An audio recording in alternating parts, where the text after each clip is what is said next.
Hey, what's up, Roger? Nothing really, just doing some research about this topic I learned in school today about the open source movement. I am not too sure about what that is. Can you explain? Yay man, it's basically about how computer scientists around the late 70s and 80s that wanted software that one had already made to be able to be changed, improved and studied by anyone who wanted to do so. It's pretty cool. So there are no guidelines to this free software thing. Anyone can just take credit for software that someone else created. I think that's kind of foul, and I would not want all my hard work that I put into a software to be credited to a bunch of other people. Nope. As with anything in life, there are guidelines. Some of the criterias are free distribution, which is that the software can be sold or given away without any restrictions.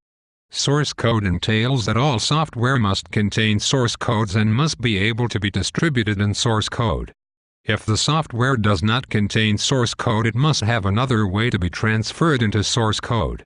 The licenses that are created must be able to be modified and to be distributed with the same license as the original software that it came from.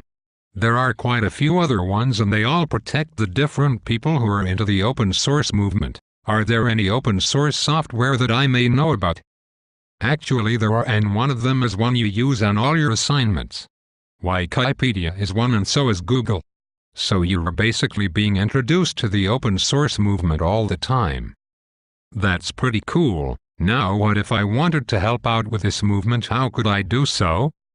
Well, you have to have skills with software to really do so, but if you do happen to get those skills, there are many advances.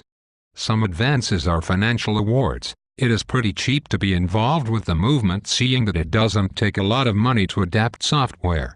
You could also get a job from the new software that you created from the top dogs if they like your idea. You know you need a job. That was a low blow, but yay, I think I'm going to do my own research. This is interesting stuff.